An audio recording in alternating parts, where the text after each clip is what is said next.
What could possibly go wrong now? The Emperor's forces have defeated Prince Shuja in the east, who is now running for his life. No, King. Aurangzeb too has arrived near Dharmat and joined Murad.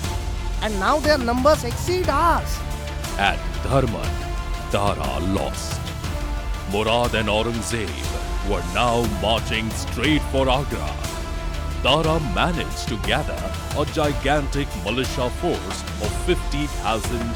Victorious Suleiman was also ordered to return to Agra as soon as possible.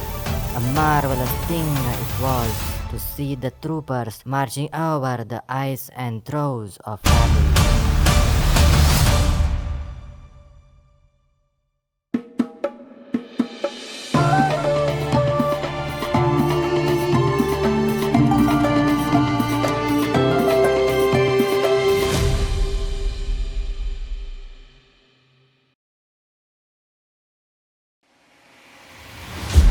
We are almost near the end of this story. However, we are still falling short of the funds required to complete this project. Only 3 episodes are left, and we aim to finish them as early as possible. Visit glimpsesanimations.com/fund our projects and support us in making these and more animations in the future. You can also suggest your preferences as to what we should make our next animations on by visiting our survey page.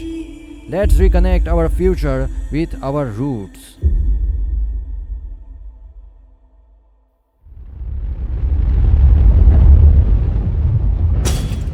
Man all the bridges and every shallow part of the river where it can be crossed.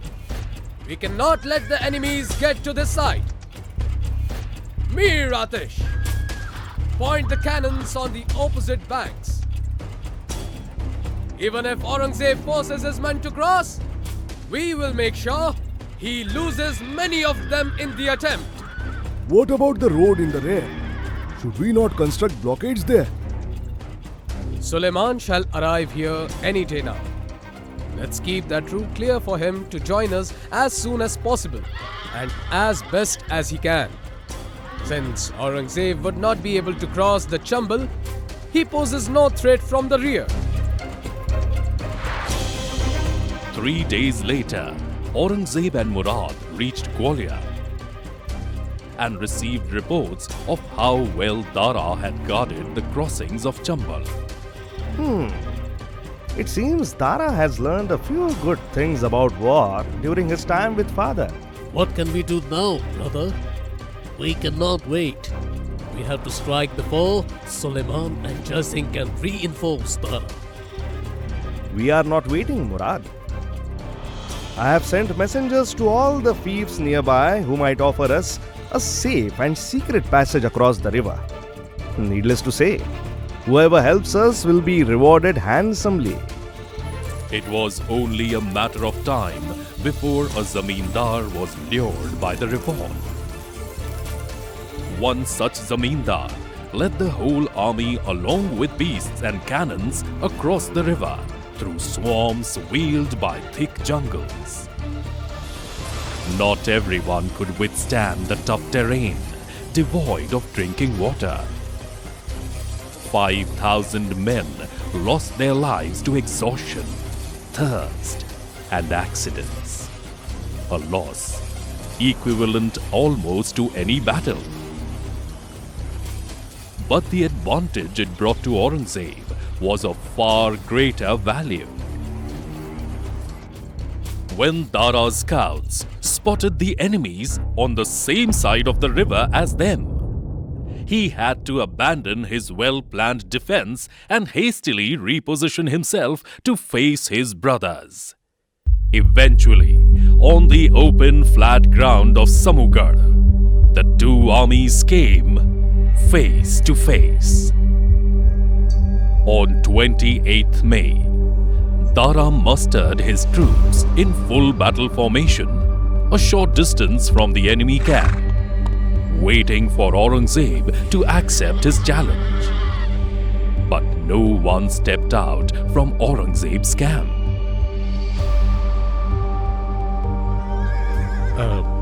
Prince Dara? Aurangzeb is not responding to our provocation. We must initiate the attack. If we wait, the enemy troops will get a chance to rest. We will wait a bit more. Aurangzeb cannot make such a display of his cowardice.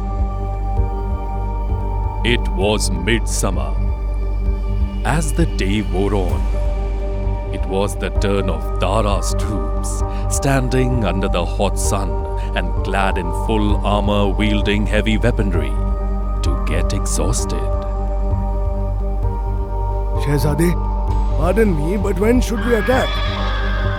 Shehzade, we await your orders. Dara hesitated to order an attack on Aurangzeb's camp the whole day.